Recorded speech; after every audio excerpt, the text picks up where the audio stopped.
Hello, अस्सलाम वालेकुम, नमस्ते, सत श्री अकाल। कैसे आप सब लोग दोस्तों। तो इंडिया ने अपना तिलक जो है वो पाकिस्तान के माथे में लगा दिया है। पाकिस्तान को राफेल का बदला भी मिल गया होगा और हारिस रऊफ जो बड़ी बड़ी बातें करते थे, जो 6-0 बताते थे, उनको अब आइडिया हो गया होगा कि सिक्स किसे कहते हैं और छक्के किसे कहते हैं। जिस तरह से भारतीय बल्लेबाजों ने छक्के छुड़ाए हैं हारिस रऊफ के, मेरे ख्याल में अब हारिस रऊफ को चाहिए यही कि दुबई में चाहे खुश्क जमीन पे कहीं डूब मरने की जो है वो कोशिश करें, और कोशिश करें कि रेत में डूब के मरने का कोई नया आलमी रिकॉर्ड कायम कर दें। फिर जाके पाकिस्तानियों को शर्म आएगी, पाकिस्तानी मैनेजमेंट को शर्म आएगी, क्योंकि इतने दफा मौका मिला है, 3 दफा हैट्रिक चांस मिले हैं आपको, फिर कि आप अपनी बेशर्मी का मुजाहरा फिर से ना दिखाएं, फिर से ना दिखाएं, फिर से ना दिखाएं। लेकिन आपने क्योंकि अब कसम खा ली है कि हमने बेशर्मी का मुजाहरा करना है, आपने ग्राउंड के अंदर जो है वो जंगी जुनून तो दिखाना है, लेकिन स्पोर्ट्समैनशिप नहीं दिखानी। आपके पास जो है ना कोई बैट्समैन है ना कोई बॉलर है,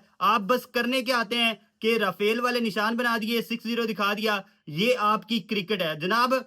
एक बेहतरीन किस्म का स्टार्ट मिला और ये लग रहा था कि पाकिस्तान जो है ये मैच वन साइडेड जीतेगा। जिस तरह से जो साहिबजादा फरहान और फखर जमान ने स्टार्ट दिया और पाकिस्तान ने 11 ओवरों में 100 स्कोर कर लिया और एक विकेट आउट थी 113 स्कोर पर। उसके बाद जनाब लाइन लगी और महज 146 स्कोर, यानी अगर आप पाकिस्तान का बैटिंग कार्ड देखें तो फखर जमान, साहिबजादा फरहान और साइम अयूब के बाद कोई एक बल्लेबाज भी ऐसा नहीं है जो डबल फिगर में गया हो। यानी सारे के सारे 0-1-2-3, 0-1-2-3, जैसे बच्चों को किराना स्टोर पे भेजा होता है, ऐसी चीजें ये करते रहे हैं और बच्चों की तरह खेलते रहे हैं। जिस तरह का यह बैटिंग ऑर्डर था, जिस तरह से ये फ्लॉप हुआ, उसके बाद जनाब जो फील्डिंग में हुआ है, एक तो हारिस साहब को बैटिंग करनी नहीं आती, जो मोहम्मद हारिस है हमारे, उसके बाद जो उन्होंने रन आउट मिस किया है तिलक वर्मा का, 1.5 घंटा लगाया है उन्होंने कि वो विकेट को जो है वो बॉल लगाएं। उनके हाथ में बॉल है, ग्लव्स हैं आपके हाथ में, आपके हाथ को दर्द हो रहा होगा जैसे, इस तरह से आप बिहेव कर रहे हैं और जनाब पूरे का पूरा मैच जो है वो आपने इंडिया को प्लेट में रख के दे दिया।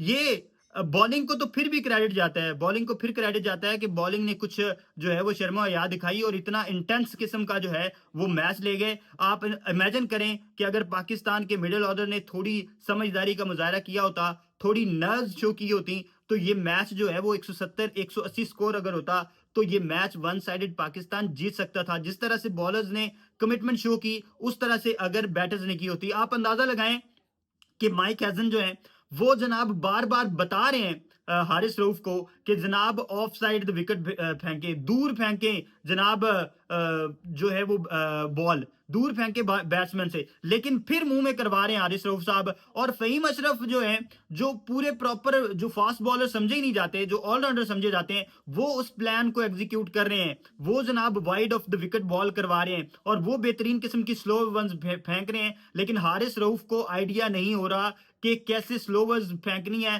कैसे जो है वो बैट्समैन से दूर बॉल करवानी है। और आप अंदाजा लगाएं, और कप्तानी एक दफा फिर आप देखें कि जब इंटेंस मोमेंट्स आते हैं तो वहां पर आकर हमारी कप्तानी जो है वो हमें हरवाती है। आपको ये मानना पड़ेगा, सलमान अली आगा साहब जो हैं, उनसे कोई च्युइंगम का पैकेट वापस ले ले और उनको कप्तानी की क्लासेस में दोबारा भेजे। पहले तो उन्हें कोई क्रिकेट की क्लासेस में दोबारा भेजे कि सबसे बड़ा ब्लंडर उन्होंने मारा था। कुलदीप यादव उनके मेन बॉलर हैं, ऑलरेडी उनको इतने अच्छे स्कोर पड़ चुके हैं, आप उनको सी ऑफ करें जनाब, आप उनको सी ऑफ करें, उनको जाने दें और बाद में ये जो आप बाहर निकल के छक्के मारने की कोशिश करते हैं वो मार लें। और उसके बाद हुसैन तलत, भाई आपने मैच को लेके चलना है, आप मिडिल ऑर्डर बैटर हैं, आप स्लो बैटर हैं, आपको किस बात बंदे ने मशवरा दिया कि आप छिक्का मारने की कोशिश करें और स्लॉग स्वीप आप मारने की कोशिश करें। स्लॉग स्वीप में आपने देखा कि पाकिस्तान के सारे बैटर्स आउट होते रहे। तो अब ये वाली चीज आपने उम्मीद लगा ली थी कि मोहम्मद नवाज स्कोर करेंगे, फहीम अशरफ स्कोर करेंगे, शाहीन शाह अफरीदी करेंगे, आज उन्होंने नहीं किया तो आप धड़ाम से गिर गए। आज आपके ओपनरों ने स्कोर किया और आपका मिडिल ऑर्डर वही चीज है ना, साहब जो है वो ना कैप्टन साहब ने स्कोर किए, ना हुसैन तलत ने स्कोर किए, ना मोहम्मद हारिस ने स्कोर किए, और साइम अयूब जो है वो तो वैसे ही आउट ऑफ फॉर्म चल रहे हैं। तो उसके बाद जब बॉलिंग आती है हमारी, तो बॉलिंग में इतना ब्लंडर लगा है कि इतनी अच्छी स्पिन बॉलिंग चल रही थी, अबरार इतनी अच्छी बॉलिंग करवा रहे थे, साइम दूसरे एंड से जो है वो महदूद किए हुए थे सिंगल्स डबल पर जो है वो ओपोनेंट्स को, और अच्छे ओवर्स वो करवा रहे थे। लेकिन दरमियान में सलमान अली आगा की कप्तानी पता नहीं कहां से जागी कि जब इतना कंट्रोल्ड था मैच और 5 ओवरों में जो है वो 60 के करीब स्कोर चाहिए था, तो उन्होंने जनाब हारिस रऊफ को लेके ओवर दे दिया।